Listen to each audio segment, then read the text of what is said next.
Hello everyone, this is Sapna from RPIIT medical and technical campus.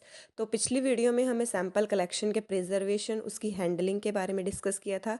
इसमें भी हम उसी के बारे में स्टडी करेंगे, लेकिन इसमें कुछ हम फर्दर स्टडीज़ करेंगे। तो जैसा कि पिछली वीडियो में हमने फर्स्ट स्टेप रिसेप्शन को लेकर स्टडी किया था, देन उसके बाद सैंपल को कलेक्ट करने के लिए हमें क्या क्या प्रिकॉशंस लेनी चाहिए, इस बारे में हमने स्टडी किया था। तो आज के इस वीडियो में हम देखेंगे कि बायोकेमिस्ट्री में ज़्यादातर कौन कौन से स्पेसिमेंस जो है आते हैं। तो टाइप्स ऑफ स्पेसिमेन में इसमें हमारे आते हैं ब्लड, यूरिन, स्टूल और बॉडी फ्लूइड्स। आज की इस वीडियो में हम ओनली ब्लड के बारे में स्टडी करेंगे कि हम ब्लड को कलेक्ट कैसे करते हैं, देन उसको प्रिजर्व कैसे करके रखते हैं। तो आइए चलते हैं। तो ब्लड होता क्या है? ब्लड एक स्पेशलाइज्ड कनेक्टिव टिश्यू होता है जो हमारी बॉडी के क्लोज्ड सिस्टम में सर्कुलेट करता है, और हमारी बॉडी में 6 लीटर ऑफ ब्लड प्रेजेंट होता है। हमारा जो ब्लड है उसका नेचर कैसा होता है? वो स्लाइटली एल्केलाइन इन नेचर होता है, और उसका जो पीएच होता है यानी पोटेंसी ऑफ हाइड्रोजन जो उसकी होती है वो 7.4 होती है।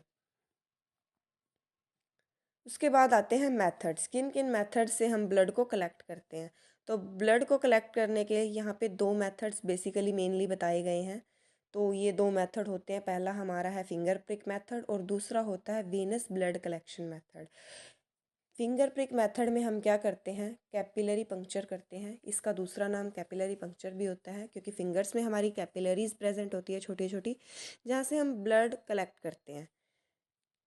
इसके बारे में हम आगे डिटेल में पढ़ेंगे। तो फिंगर प्रिक मेथड में होता क्या है? इसका दूसरा नाम, जैसे मैंने अभी आपको बताया कि फिंगर प्रिक मेथड का दूसरा नाम होता है कैपिलरी पंक्चर। इसमें हम कैपिलरी वाली साइड पे पंक्चर करते हैं, और 3 जगह पे हमारी कैपिलरीज प्रेजेंट होती हैं। फिंगर में भी होती है, ईयर लोब में भी होती है, और जो पैर की एडी होती है यानी कि हील, वहाँ पर भी प्रेजेंट होती है। तो जब हमें कम क्वांटिटी में ब्लड चाहिए होता है, उस कंडीशन में हम ये फिंगर प्रिक मेथड यूज़ करते हैं। बट इसके लिए जो कन्वीनियंट प्लेस माना गया है, फिंगर प्रिक ही कन्वीनियंट माना गया है। यानी ज़्यादातर कंडीशंस में हमारी कोशिश रहती है कि हम जो सैंपल कलेक्ट करें वो फिंगर से ही करें, बट कुछ रेयर केसेस में हम ईयर लोब से या हील से भी कलेक्ट करते हैं।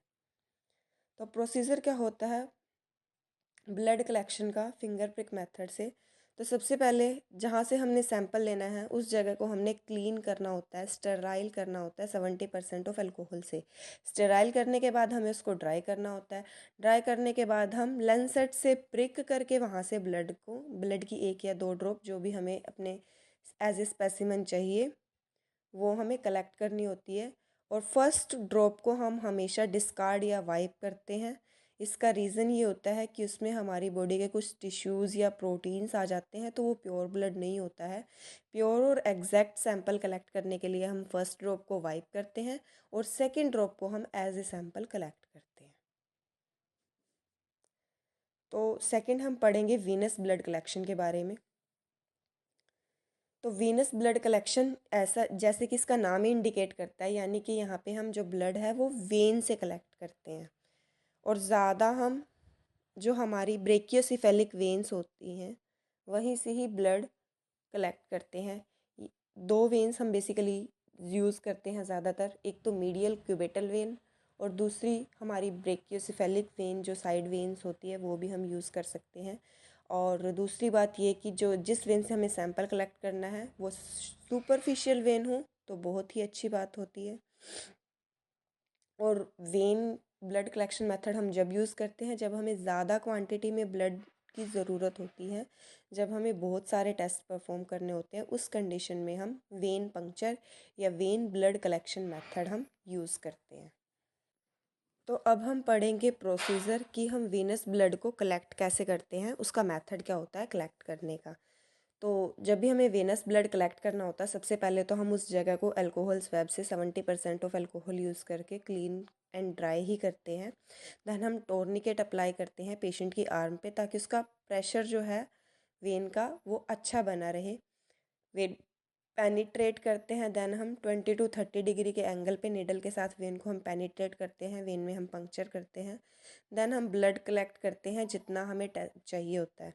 देन ब्लड कलेक्ट करने के बाद सबसे पहले हम प्रेशर या टॉर्निकेट रिलीज़ करते हैं।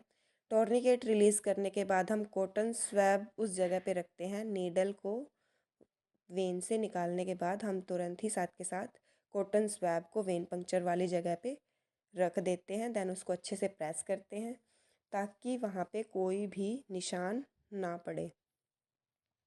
अब कलेक्शन हम कर चुके हैं, अब हम पढ़ेंगे ब्लड की प्रिजर्वेशन की। जो स्पेसिमेन है उसको हमें प्रिजर्व कैसे करके रखना होता है। तो जो ब्लड का स्पेसिमेन है वो 4 डिग्री से 8 डिग्री पर प्रिजर्व करके रखा जाता है।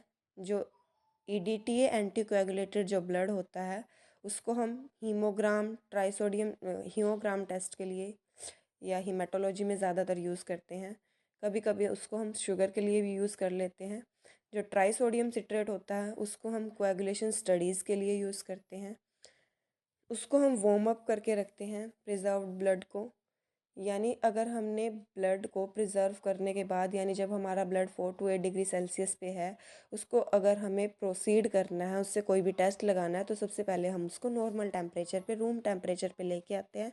देन हम उसको अच्छे से मिक्स करते हैं ताकि उसका एंटीकोएगुलेंट फिर से मिक्स हो जाए, और फिर उसको हम अपने टेस्ट के प्रोसीजर्स में यूज़ करते हैं। आज की वीडियो में इतना ही। Thank you.